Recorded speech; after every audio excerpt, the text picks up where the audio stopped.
Este miércoles se anunció, el miércoles de esta semana en La Habana, por parte del presidente de Colombia, Juan Manuel Santos, y del jefe de las FARC, Timoleón Jiménez, alias Timochenko, un acuerdo al que se ha llegado en esta negociación de paz, en la que lleva más de 1000 días en La Habana, entre el gobierno y las FARC, en lo que tiene que ver con la justicia transicional.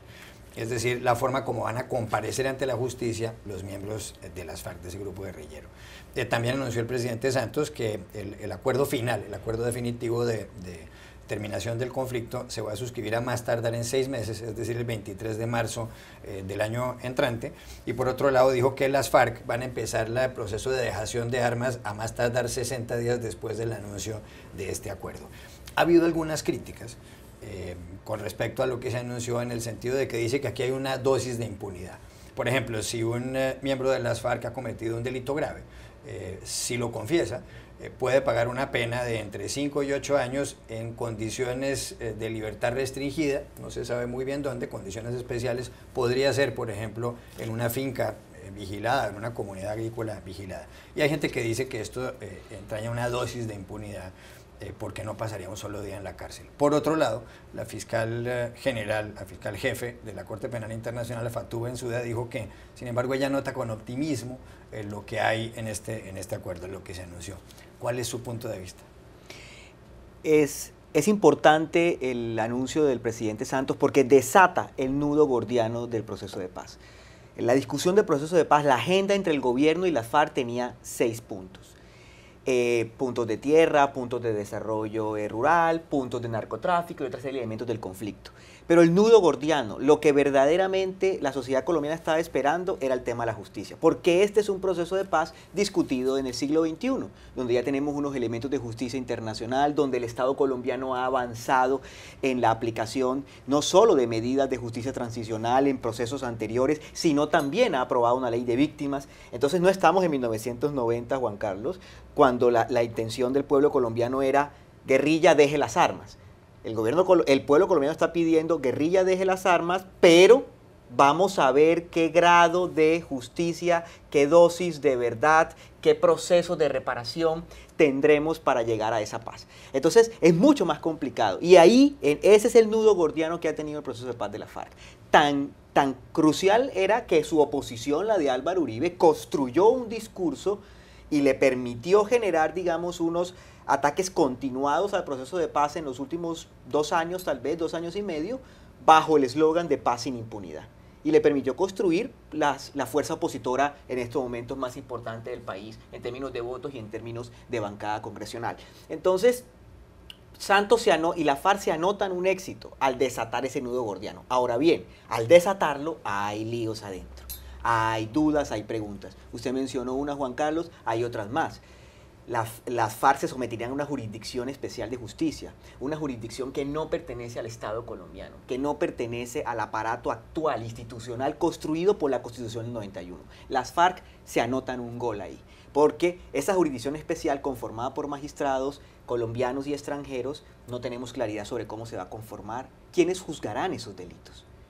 Segundo, estamos ante una situación en la cual el énfasis está en la justicia restaurativa, discúlpame, no en la justicia como todos los colombianos la entienden, que es, digamos, la pena para los delitos. La proporcionalidad.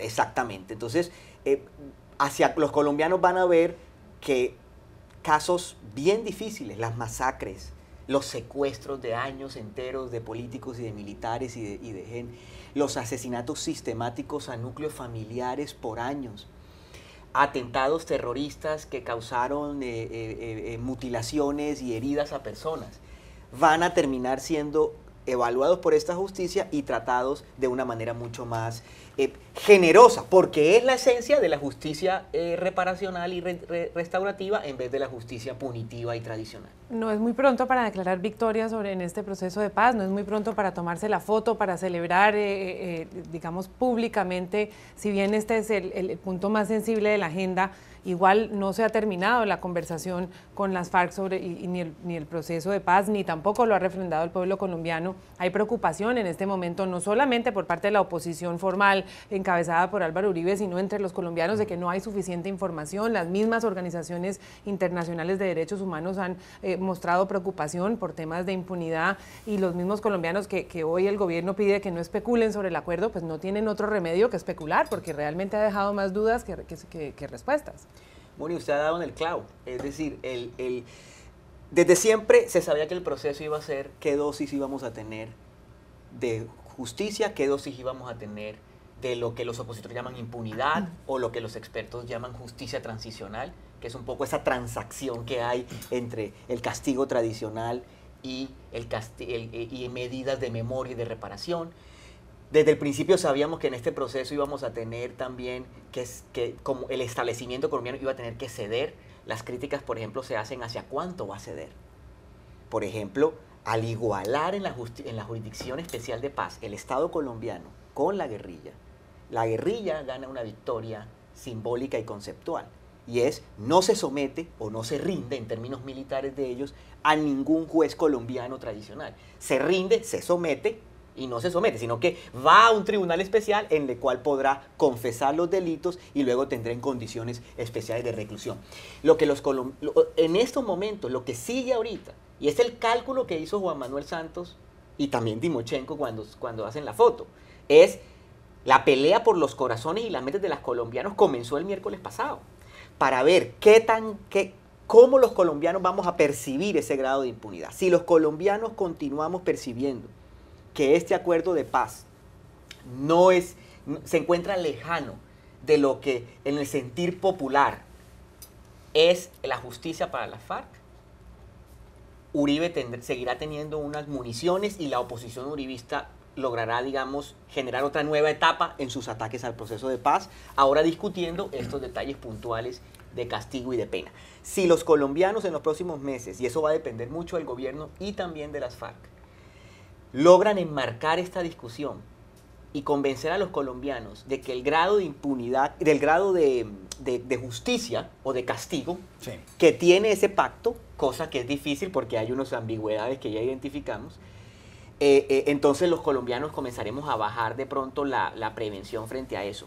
Hoy, coincido, es muy temprano. Mire, este proceso de paz además se ha hecho, es el primero que se hace después de que entrara en vigor el Estatuto de Roma que creó la Corte Penal Internacional. Antes las cosas eran distintas. Por ejemplo, si la justicia de un país no funciona, que por supuesto en Colombia en términos generales funcionará, la Corte Penal Internacional puede iniciar procesos contra personas que han cometido delitos de lesa humanidad.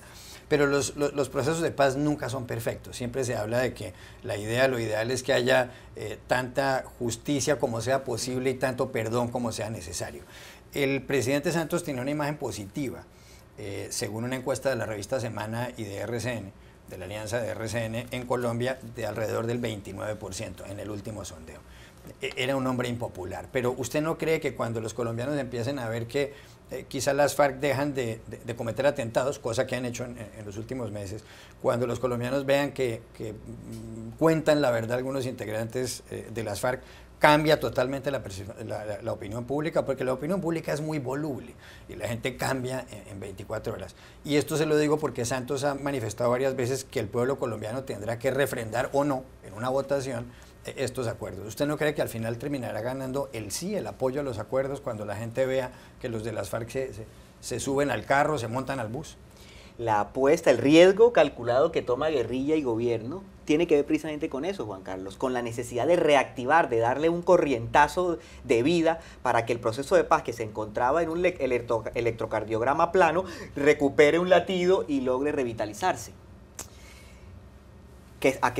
¿Con qué fuego está jugando Santos en estos momentos? Uno, la incapacidad de explicar detalles importantes del acuerdo, la complejidad de ese acuerdo, la diferencia de lo que va a proveer ese acuerdo con lo que los colombianos tienen en su sentir, que es el 80% en esas mismas encuestas de la Alianza de Medios RCN y Semana, entre el 70 y el 80% de los colombianos sistemáticamente se refieren a dos temas del proceso de paz. No quieren curules para las FARC, que que ya se contemplan en el acuerdo de participación política, y dos, quieren cárcel, no fincas ni condiciones especiales de reclusión. Entonces, Santos tiene una apuesta para mejorar su imagen en estos momentos, pero me parece que la dificultad de explicar estos elementos demasiado técnicos y jurídicos. Dos, la fortaleza de la oposición. Es que cuando hasta Human Rights Watch, una organización importante de aquí de esta ciudad, se manifiesta, digamos, con críticas y dudas frente al acuerdo, pues genera, digamos, una serie de opositores fuertes. Y el tercer elemento que tiene que ver con eso es, el presidente debe aclarar rápidamente qué va a pasar con la refrendación. Lo que usted acaba de decir, el presidente dijo hace 2 semanas que iba a ser por plebiscito en bloque. Ahora está recuperando la refrendación. ¿Cuál va a ser el mecanismo en el cual los colombianos vamos a poder expresar si estamos de acuerdo o no? Una última pregunta y nos queda 1 minuto de programa. ¿Qué va a pasar primero con el uribismo, que es la fuerza de oposición, y segundo, con las elecciones municipales del próximo y regionales del 25 de octubre? 45 segundos. Me parece muy tarde ya para el gobierno de generar una estrategia electoral para inyectar la paz. Servirá en eventos muy especiales, por ejemplo, Clara López en la alcaldía de Bogotá, que pueden inyectar rápidamente la paz, pero en otras áreas no. La campaña seguirá y el uribismo ganará algunas gobernaciones, pero no será tan fuerte como su resultado en el 2014. Y segundo,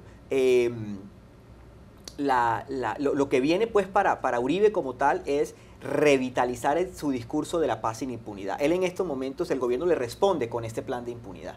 Y Uribe tendrá entonces que remarcar. ¿Dónde está la oportunidad de Uribe? Sí. En los vacíos, las confusiones, en las ambigüedades y en una que otra de verdad generosidad que las FARC lograron sacarle al gobierno, que Álvaro Uribe aprovechará para incentivar esa desconfianza popular.